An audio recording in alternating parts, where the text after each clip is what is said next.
The reason why I'm loving the current situation at Mercedes is that we're creeping up towards the end of the year sales event, and not only are there thousands in stock, but about 30% of the inventory are 2024 model years, and sales have absolutely plummeted.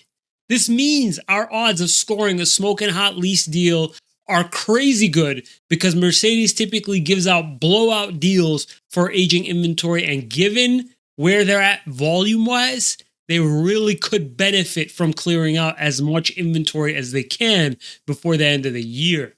The best Mercedes deals I've ever pulled off were around this time of year, and I'm thoroughly convinced that this year is going to be one of those times. Many buyers will have great luck at Mercedes more than any other luxury brand.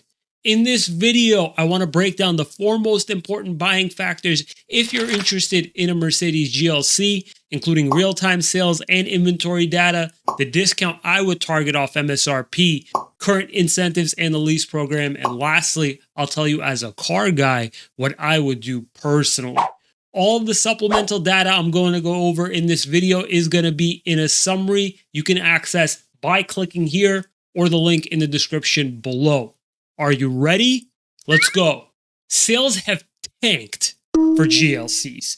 Just look at this. Sales right now are as low as they've ever been. The best years for the GLC were in 2018 and 2019, with the best being around 70,000 units sold in 1 year. And guys, so far this year, although Mercedes has only reported sales up until June, if I had to guess, they're probably only up to about 40,000 units sold.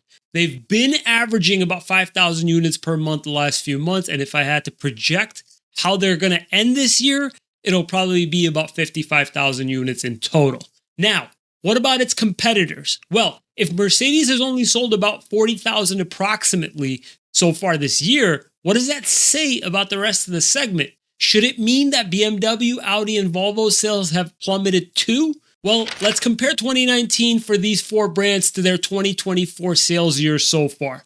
Mercedes dropped an estimated 45%, BMW about 30%, Audi about 42%, actually more since last year because their best year was last year, and Volvo about 14%. Now again, these are estimates because Mercedes has not reported Q3 sales yet. However, it could actually be even worse than this, even worse than Audi.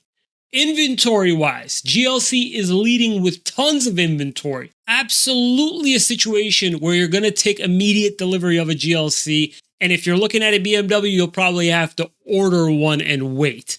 Mercedes has about 9,300 GLCs, whereas BMW has about 5,000 X3s, Audi and Volvo both with about 6,000 to 6,500 units, including hybrids.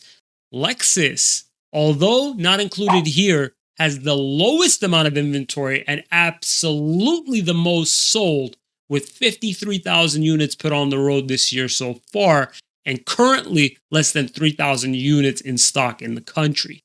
Lexus is killing it. The bulk of Mercedes GLCs are all-wheel drives with only 1,000 rear-wheel drive units, probably for the California and Florida markets. Everything else is all-wheel drive. Trim by trim, we're seeing the large majority, roughly about 60%, as being GLC 300 4MATICs. And the most common that you're going to see is the one that I picked out from Car Gurus, which is a 300 4MATIC with an MSRP of $50,950. You'll see some with MSRPs in the high 40s, some in the mid 50s, but realistically, the average one is about $51,000. So the beauty of this channel is that I've been doing this since before 2019, and in 2019, where Mercedes sold the most GLCs and deals were at their best, I was recommending to hit the suburban dealerships and skip the city dealerships where rent is higher and target as high as 12% off the MSRP. 12% is a bit steep, even for 2019. Right now, I'd say 9% is possible. 12% is more like, you're targeting an aging 2024, maybe even a demo model, and it's kind of tough. But 9% for sure. Going after 9% off the MSRP gets our selling price down to $46,364, and I think that's pretty solid for a brand new Benz. Not only just that, but I'm so excited to tell you this. $2,500 is available in dealer cash. In essence, Mercedes-Benz dealers are getting $2,500 in extra cash from the manufacturer to help move remaining 2024s, and this is only available on 2024s. With that being said, I feel like in November and December, we'll see this cash possibly be extended to 2025s. It's possible. I think so, but not guaranteed. Try to stick to a 2024 to max out the savings. Our adjusted selling price after accounting for the extra $2,500 gets us to $43,864. That's not all. Loyal Mercedes customers can get an extra $2,000 knocked off the price too. Imagine this for a second. You, as a loyal Mercedes customer, could see a $10,000 discount on a GLC if you can strike on a 2024 using all these tips. That's not all, and I'm getting fired up right now because this lease is the lowest I've seen in a long time. It's got a 54% residual at 36 months and 12,000 miles a year, and a 0.00189 money factor. Plugging this all into the lease calculator, assuming you're getting 9% off the MSRP, assuming you're paying your inception fees due at start, and assuming you hit like and subscribe, we'd be talking about $589 per month.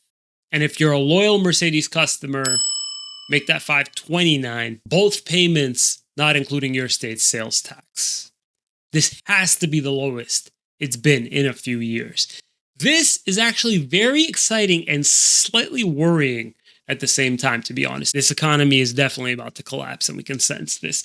Why did this get so cheap all of a sudden? Anyway, what would I do right now personally? Listen, don't be fooled by the massive discounts thinking it would make more sense to buy it, and Mercedes never does this. Mercedes always did this. This is like actually very typical for Mercedes to discount this high when units aren't selling. I would 100% stick to leasing this thing brand spanking new. Do not even bat an eye. Don't worry about buying it. Everything that I've mentioned in this video is available for you by clicking here or the links in the description below. If you'd like to book a quick call with me to discuss your situation, my schedule is in the description box below as well. If you found this information useful, please consider subscribing. Thank you so much for watching. We'll see you next time.